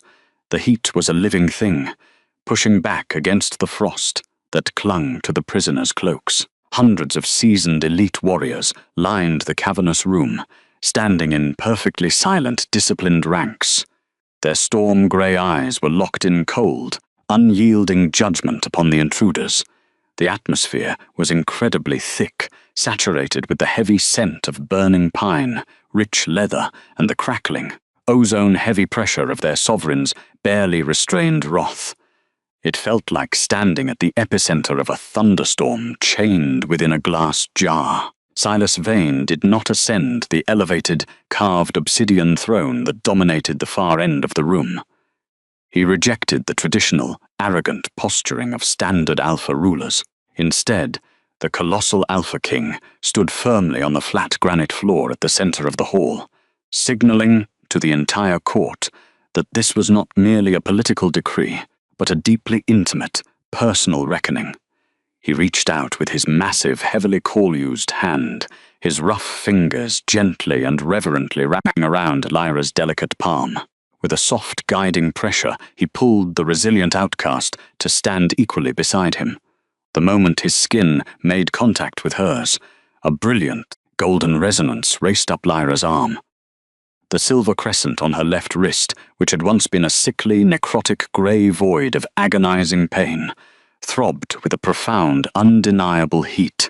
It was the absolute, somatic validation of a true fated mate bond, a fierce protective warmth that banished the lingering bitter frost of her long exile. She stood tall in her heavy, luxurious direwolf furs, flanked immediately by her 3 fiercely loyal princes. Kaelan pressed his small shoulder against her right thigh, his dark fur smoking with a calm, controlled warmth. Ronan stood firmly at her left, his white fur radiating a crisp, harmless chill, while little Bram sat perfectly upon her boots, his glowing amber eyes glaring defiantly at the prisoners. She was no longer a discarded Omega. She was the anchor to a royal bloodline. Garrick was forced to his knees on the hard stone. He gasped for breath, his arrogant posture shattered beneath the immense, oppressive weight of the Alpha King's lethal aura. He looked up, his terrified eyes instantly finding Lyra. He desperately searched her calm, ethereal face for even a single ounce of the submissive, quiet devotion she had given him for 7 long years. He found absolutely nothing. Her beautiful features were a mask of profound, unbothered sovereignty. She did not project anger. She did not project hatred. She simply looked at him with the quiet, detached pity one might reserve for a faded ghost, lingering far beyond its time. "You stand in the absolute center of my domain, Garrick Stone," Silas rumbled. His deep, gravelly voice did not need to be raised to dominate the vast, echoing space. The sound vibrated powerfully through the solid floorboards, carrying the terrifying promise of a highly protective beast. "You have publicly confessed to the systemic starvation of your own people. You have admitted that your lands are decaying into black ash and foul mud. But your catastrophic failure as an alpha is not why you are currently kneeling on my stone." Silas took a single, deliberate step forward. The crackling pressure in the room spiked so violently that several southern guards collapsed, unable to bear the suffocating weight of his dominance.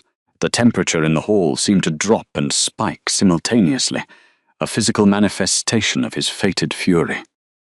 "You took a woman whose ancient lunar magic was the soul, silent anchor of your dying territory," Silas continued, his storm-grey eyes flashing with a blinding molten gold. "You forced her to scrub your floors. You forced her to quietly heal your broken warriors while you denied her a single warm cloak against the bitter winter. You systematically stripped her of her dignity, mocked her gentle resilience, and treated her profound, selfless loyalty as a defective burden. And when she had given you absolutely everything she possessed, you dragged her to an altar, tore her soul in half, and commanded her to freeze to death in a blizzard so you could elevate someone driven only by vanity." Vivian shrieked at the condemnation, throwing herself forward onto the polished stone, her trembling hands desperately clasping together in a begging motion. "Please, Your Majesty, I knew nothing of her true value. It was the elders. It was Garrick who ordered the rejection. I am a pure-blood noblewoman. You cannot let me perish in the ash."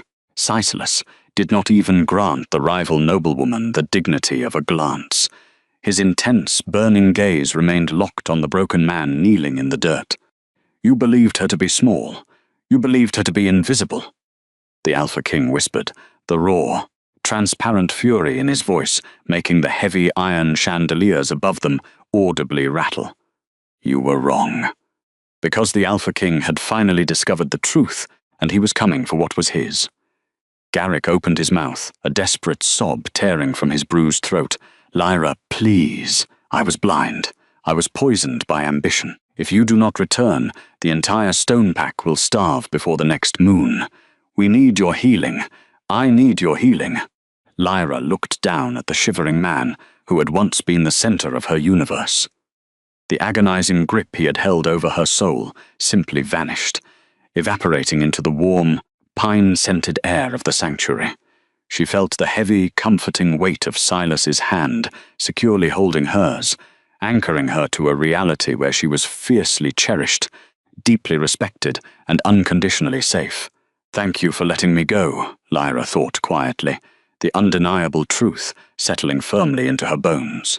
Because being let go had allowed her to be found by a better man, a better kingdom, a better life, and she would never, ever look back. She did not speak the words aloud. Those who had cast her into the ice did not deserve the intimate, precious sound of her voice. She simply turned her face away, resting her soft cheek against Silas's heavily muscled shoulder in a clear, absolute gesture of finality. The silent dismissal was far more devastating than any screamed curse.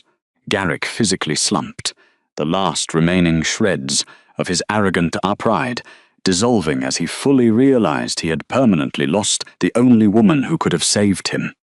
The cavernous hall remained perfectly silent, every wolf in attendance witnessing the undeniable shift in power.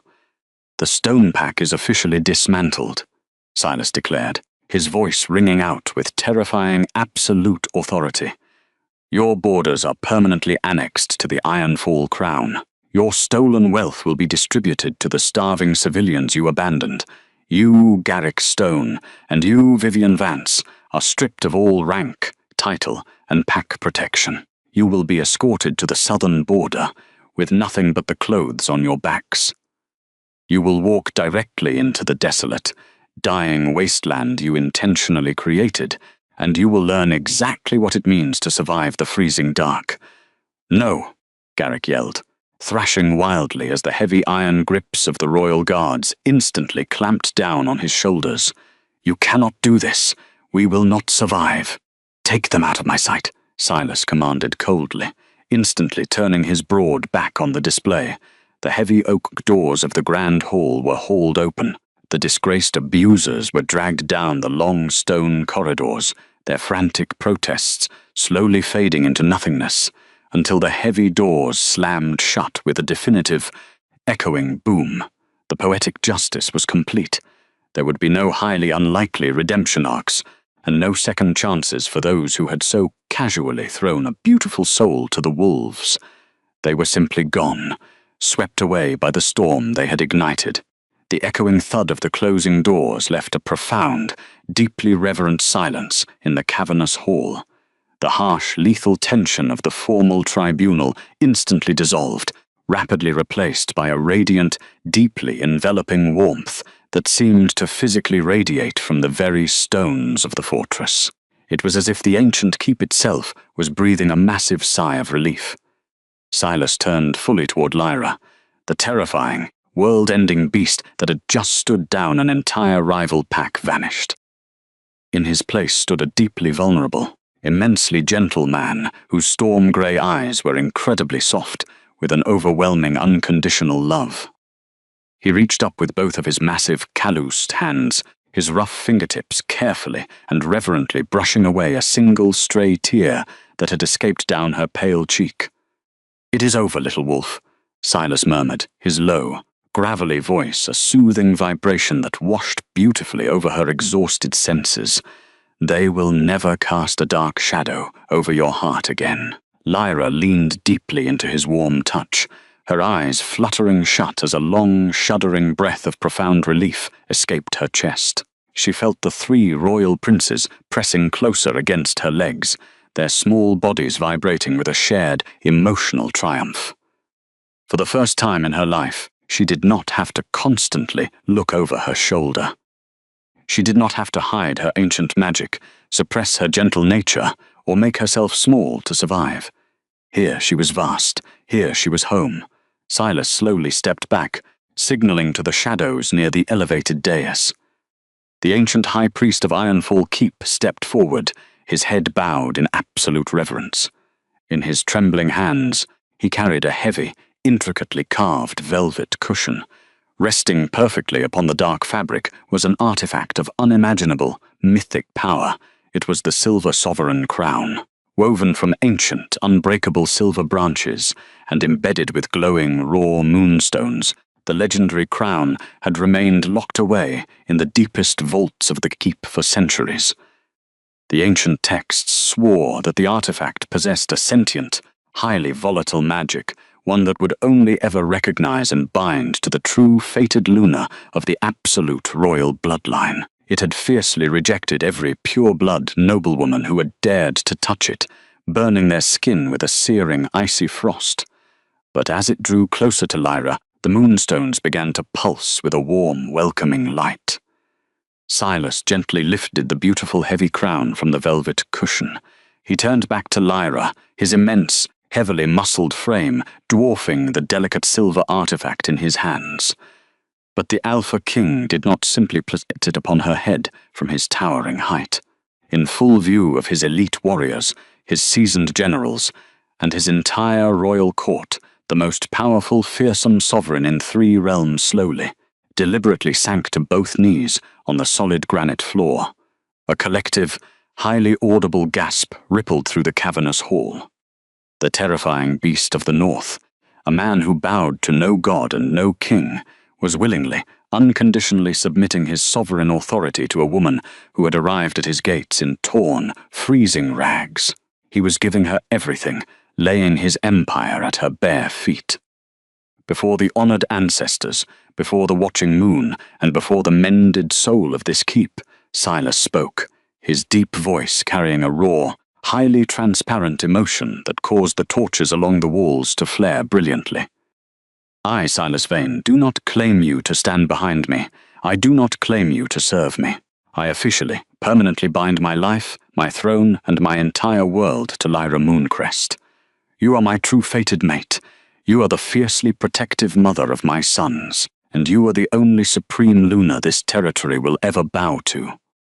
Lyra's breath hitched painfully in her chest, her vision blurring rapidly with hot, overwhelming tears of absolute joy. She looked down at the massive, powerful man, kneeling securely at her feet, offering her an equal partnership where her safety, transparency, and personal choice were guaranteed forever. She reached out with trembling, calloused fingers, gently resting her hands over his as he held the crown. "I accept your heart, Silas," she whispered quietly, her voice ringing out with a beautiful, crystal-clear sincerity. "And I accept this home." Silas's burning golden eyes shone with unshed tears as he slowly raised the silver sovereign crown, gently placing the ancient woven branches perfectly upon her silver hair.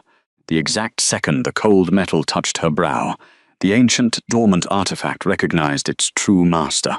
A blinding, explosive wave of pure, radiant lunar magic erupted from the crown, consuming the grand hall in a breathtaking, ethereal silver light. The magic was not destructive, it was profoundly, beautifully restorative. The shimmering energy swept through the heavy stone pillars, physically repairing ancient, hairline cracks in the granite. It rushed out through the massive iron gates, carrying the incredibly soothing, rain-washed scent of blooming night jasmine directly into the freezing winter air. The severe, agonizing somatic void in Tyra's chest vanished, replaced by a roaring golden fire that perfectly matched the blazing heat in Silas' chest. The fated mate bond, previously broken and poisoned by a coward, was now flawlessly, beautifully sealed by a king.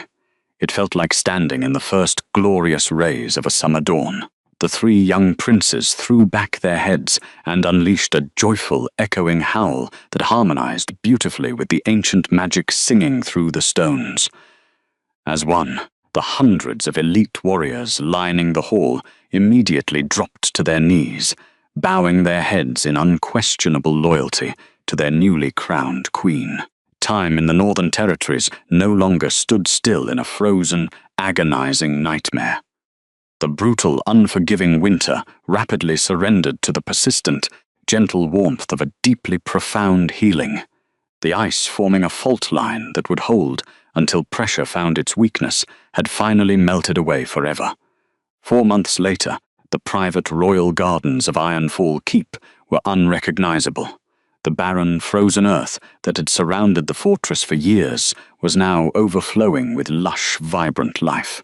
Thick vines of sweet-smelling honeysuckle and blooming night jasmine climbed the towering obsidian walls, their bright green leaves softening the jagged, intimidating architecture of the ancient keep. The heavy, oppressive shadows were gone, replaced by the warm, golden radiance of the lush spring sun. The air was rich with the scent of blooming flowers and the distant sound of rushing, thawed rivers. Lyra sat peacefully on a thick, woven blanket spread across the soft, emerald grass. She wore a simple, elegant gown of soft blue silk that flowed beautifully around her relaxed, healthy frame. The silver sovereign crown rested securely on her brow, no longer a heavy burden, but a natural, glowing extension of her own quiet, undeniable strength. A few yards away, the 3 royal princes were playing joyfully near a large, bubbling stone fountain. The agonizing elemental curses that had once isolated the boys were now beautifully integrated into their daily lives, fully controlled and anchored by the absolute safety of their mother's presence. Kalen, the eldest, was using his formerly destructive fire magic to gently warm smooth river stones, carefully placing them in a small circle so a family of nesting birds would stay perfectly warm. Ronan, no longer shivering or trapped in a supernatural void, was laughing brightly as he used his ice magic to sculpt tiny, glittering frost butterflies that danced harmlessly across the surface of the water, and Bram, the youngest, sweetest pup, was sitting securely in Lyra's lap. He was completely focused on a small, intricately carved wooden wolf she had made for him, his tiny fingers tracing the smooth lines of the wood. The heavy runic teething ring he used to clutch in sheer terror was gone, replaced by a simple woven silver chain that matched his mother's. Heavy, familiar footsteps sounded softly on the garden path. Silas appeared from beneath a large, blooming willow tree, his massive frame comfortably relaxed in a simple linen tunic and dark trousers. The Alpha King had spent the morning overseeing the integration of the southern lands, but the moment his golden eyes found his family resting in the sun, every single ounce of his lingering tension melted away. He approached the blanket and lowered his immense body onto the grass beside Lyra. He did not say a word, simply wrapping his heavy, warm arm securely around her waist and pulling her flush against his broad chest. He buried his face in the crook of her neck, inhaling deeply, intoxicated by the calming, rain-washed scent of her lunar magic. He felt like a hurricane chained inside a glass jar, finally allowed to rest in the sun. Lyra leaned her head back against his shoulder, her fingers absently tracing the thick, raised scars on his muscular forearm. It was a moment of profound, shared domestic peace, undeniable proof that the deepest, most severe wounds could indeed be healed. The garden buzzed with the quiet rhythm of a mended world. Suddenly, a small, tentative sound broke the quiet hum of the garden bees. Bram lowered the wooden toy. The young prince looked up, his glowing silver eyes shifting between the massive, gentle king and the radiant, smiling queen. He reached out with a tiny, chubby hand, gently pressing his palm flat against Lyra's cheek. The mute pup, who had lived his tragically short life trapped in terrified silence, took a deep, steadying breath. "Mother," Bram whispered. The single beautifully clear word hung in the warm spring air, carrying the immense, world-bending weight of an absolute miracle. Lyra gasped, her hands instantly flying to her mouth, as hot, joyful tears spilled freely down her cheeks. She pulled the small boy tightly against her chest, burying her face in his soft silver hair, overwhelmed by the sheer, profound magnitude of the gift he had just given her. The hollow ache that had haunted her for years was finally, beautifully filled. Beside her, the colossal Alpha of the North broke. Silas wrapped his massive arms around both of them, pulling his fiercely protected mate and his healed son into a desperate, crushing embrace. The legendary sovereign, who had fought tirelessly for decades to protect his people, wept openly and quietly into Lyra's shoulder, his broad chest shaking with a profound, earth-shattering relief. Kalen and Ronan abandoned their elemental play, running across the grass and throwing themselves happily into the massive, tangled pile of their parents' embrace. The royal family clung to one another in the warm sunlight, absolutely unbreakable, united and thoroughly mended. They were a pack forged not in blood or obligation, but in choice. Lyra closed her eyes, the brilliant golden warmth of her claiming mark pulsing perfectly in time with Silas's racing heart. She remembered the dark, freezing cellar of her youth. She remembered the cruel whispers of the elite who claimed she was fundamentally defective. No woman lasted a night with him, they had whispered. But one woman did. One woman lasted a lifetime. With her 3 deeply loved sons safe in her arms and a fiercely devoted king anchoring her soul, Lyra Mooncrest finally knew the absolute truth.